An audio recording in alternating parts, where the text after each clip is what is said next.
네, 형님 누님들 안녕하십니까, 전세맨입니다. 네, 6월 27일 부동산 대책이 발표됐습니다. 매매에도 많은 규제가 생겼지만 저 같은 전세 사는 사람한테는 이 버팀목 대출이 줄어들었다는 게 굉장히 큰 타격이었습니다. 네, 기존에는 수도권 기준으로 최대 한도가 3억 원까지 나왔었는데요. 이번 정책으로 인해서 한도가 2.5억으로 5천만 원이 축소되었습니다. 그리고 보증을 해주는 그 비율 또한 최대 90%에서 80%로 하향이 됐습니다. 이것이 문제가 되는 이유는 뭐냐면, 신혼부부나 젊은 청년들이 전세를 살 때 아파트 가고 싶잖아요. 근데 아파트를 가려면 서울 외곽을 찾을 수밖에 없습니다. 그랬을 때 중랑구, 노원구, 은평구 이런 데를 가게 되는데, 서울 외곽 구축 기준도 전세가 3억이나 하는데 이게 2.5억으로 줄어버렸습니다. 그럼 5천만 원만큼의 문제가 생기는 거잖아요. 내가 5천만 원을 더 준비하거나 집주인이 5천만 원을 줄여주거나 그 싸움인데, 아무리 봐도 집주인이 5천만 원을 지금 갑자기 줄여줄 이유는 없다고 생각합니다. 네, 오른쪽 표에 보시는 것처럼 지금 청년, 디딤돌, 뒷목 여기 다 줄어들었습니다. 네, 먼저 이렇게 수요자 입장에서 바라봤었을 때, 저 같은 이런 신혼부부들은 어떤 타격이 있냐면, 지금 당장 전세가가 떨어지지가 않아요. 네, 대통령 당선되고 나서 지금 몇 천만씩 올랐지 않습니까? 근데 한도가 2.5까지밖에 안 나와버리면은, 전세가가 느리게 떨어진다면 2.5억 이상 전세를 들어가려면 부모님한테 손 벌릴 수밖에 없습니다. 근데 지금 슈카월드나 다른 데서 나오죠.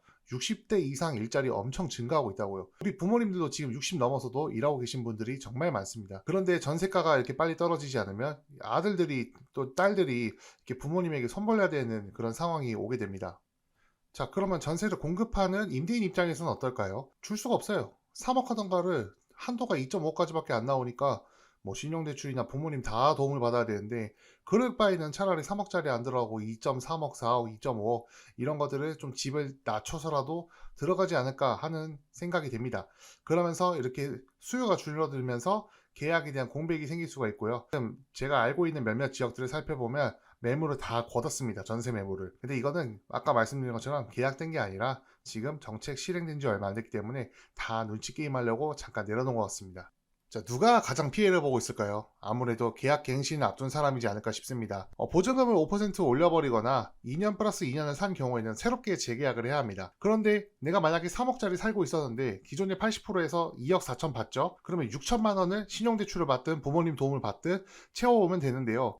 이제는 한도가 2.5억이죠? 그럼 80% 하면은 2억입니다. 그러면 3억짜리 집에서 2억을 빼면 1억이 필요하게 됩니다.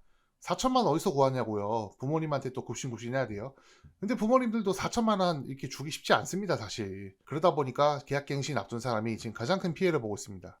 네, 그리고 다가구랑 빌라 살고 계신 분들도 보증 비율이 낮아졌기 때문에 허그에서 안 그래도 지금 다가구랑 빌라 대출 잘 안 해주려고 하는데, 보증 비율이 더 낮아지면은 야, 네 돈 더 채워와.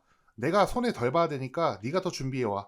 그러면 보증보험이 훨씬 더 까다로워질 거고, 앞으로 보증보험 미가입되는 주택은 필수적으로 피해야 되는 상황이 됩니다. 지금 당근마켓이나 이런 데서도 부동산이 그 빌라나 이런 데 전세 올라가는데요. 보증보험 안 된다고 하는 집들이 간혹가다 꽤 있습니다. 근데 지금까지는 어찌저찌 해서 살았겠지만 이제는 보증보험이 안 된다? 그럼 무조건 피해야 되는 집이 되는 겁니다. 여러분, 이 정책이 왜 시행되는지 아십니까? 뭐 대부분 연세 있는 분들, 부동산 관심 있는 분들은 다 아시겠지만 나라에 돈이 없어요. 특히 허그 말 안 해도 진짜 몇 조로 털렸는지 진짜 셀 수가 없습니다. 전세 사기 엄청나게 터졌죠. 보증금 회수 안 되죠. 왜요? 가짜 집주인이잖아요. 명의만 받고 보증금 못 돌려줘서 사기꾼으로 처리된 그 보증 사고 건수가 18,000건 이상인데요. 대략적으로 2만 건 이상은 되지 않을까 싶습니다. 근데 저도 전세 구해봐서 알지만 이게 정책적으로 대출을 2억 이렇게 해주니까 들어갈 수가 있는 거예요.